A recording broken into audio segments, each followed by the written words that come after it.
பார்க்க போறோம்னா பாலக்கீரை பொரியல். வாங்க எப்படி செய்யுதுன்னு பார்க்கலாம். நம்ம வீடியோ என்ன பார்க்க போறோம்னா இன்னைக்கு பாலக்கீரை பொரியல் செய்யறது எப்படின்னு பார்க்கலாம்.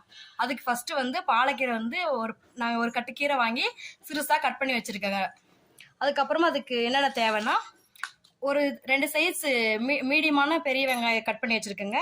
ஒரு 3 பச்சை மிளகாய் 2 கீரி வச்சிருக்கேங்க. கொஞ்சம் கறிவேப்பிலை.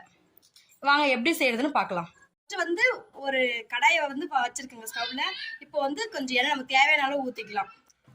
நல்லெண்ணெய் ஊற்றினா டேஸ்ட்டாக இருக்கும் பொரியல். வீட்டில் இருக்க எதுவாக அந்த எண்ணெய்லாம் ஓகே. எண்ணெய் ஊற்றுனதுக்கு அப்புறமா நல்லா சூடாகணும். நல்லா சூடானதுக்கு அப்புறமா கடுகு போடணும்.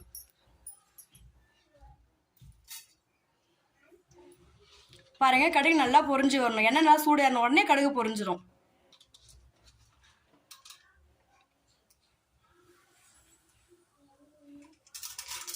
கடுகு கூட அப்படியே வந்து உளுத்தம்பருப்பு அப்புறமா கடலைப்பருப்பு எல்லாம் போடலாம்.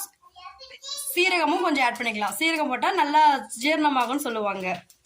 எந்த ஒரு சைடு எஃபெக்டும் நமக்கு இருக்காது. அடுத்து வந்து கறிவேப்பிலை போட போறேங்க. நல்லா வெடிச்சு வந்ததுக்கு அப்புறமா பச்சை மிளகாய்,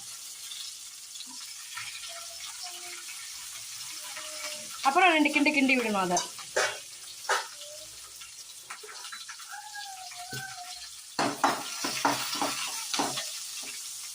அதுவும் வெடிச்சதுக்கு அப்புறமா நம்ம கட் பண்ணி வச்சு வெங்காயம் ஆட் பண்ணணும்.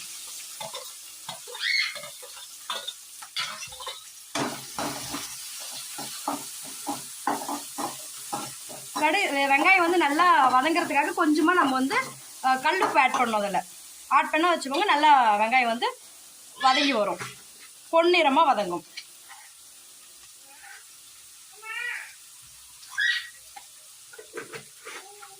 இப்போ வந்து நம்ம வெங்காயம் வதங்கிறதுக்காக ஆட் பண்ணியிருக்கோங்க. அதுக்கப்புறமா வந்து நம்ம எந்த தூள் உப்பும் போடலாம். இப்போ அடுத்து வந்து மஞ்சள்.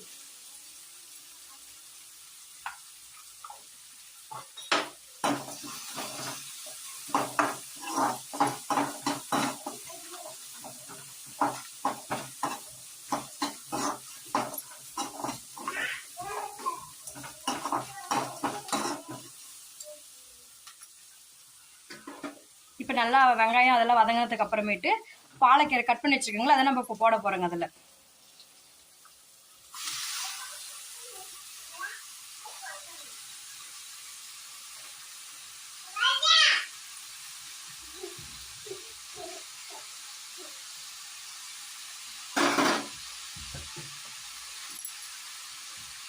இது ஒரு 2 நிமிஷம் நல்லா வதங்கிட்டு அதுக்கு அடுத்து நம்ம ஒரு 5 மினிட்ஸ் கழிச்சு கீரையை பார்க்குறேங்க. பாருங்க, தண்ணி நம்ம தண்ணி ஆட் பண்ணவே இல்லை. ஆனால் எவ்வளோ தண்ணி இருக்குது பார்த்தீங்களா? கீரையிலேயும் அவ்வளோ தண்ணி இருக்கும். எப்பவுமே வந்துட்டு கீரை செய்யும் போது வந்து மூடி வைக்கக்கூடாது. மூடி வச்சிங்கன்னா அதில் குட்டி குட்டி பூச்செல்லாம் இருக்கும். நம்ம கண்ணு தெரியாத பூச்செல்லாம் வந்து அது உள்ளே நின்றோம். நீ ஓப்பன் வச்சு அதெல்லாம் வெளியே போயிடும்ல, அதனால இப்படி தான் வைக்கணும் எப்பவுமே.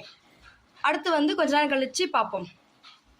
இப்போ பார்த்தீங்கன்னா 10 நிமிஷம் கழிச்சு நம்ம பார்க்குறோங்க. பாருங்க, தண்ணிலாம் பாருங்க எப்படி சுண்டி போயிருக்குன்னு சொல்லிட்டு. அடுத்து நம்ம என்ன பண்ண போறோங்கன்னா முட்டை 3 உடச்சு ஊற்ற போறோங்க. முட்டை ஊத்துறவங்க ஊற்றிக்கலாம், அப்படி இல்லைன்னா தேங்காய் பூ போட்டுக்கலாம். 2ல ஏதாச்சும் ஒன்று போட்டால் நல்லா இருக்கும்.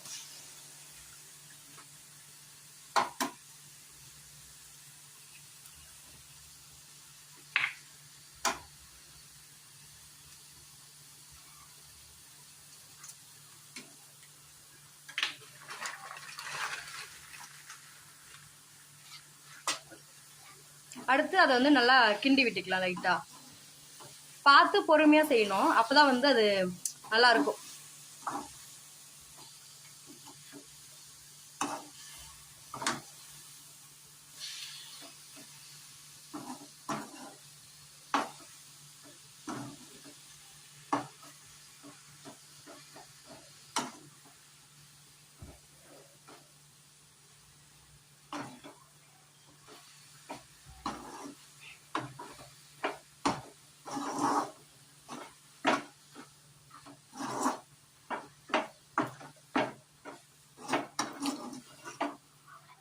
ஒரு 2 மினிட்ஸ் கழிச்சு பார்த்தீங்கன்னா பாலக்கீரை பொரியல் ரெடி. நீங்கள் வீட்டில் செஞ்சு பாருங்கள். செஞ்சு பார்த்துட்டு உங்களுக்கு பிடிச்சிருந்தா கமெண்ட் பண்ணுங்கள்.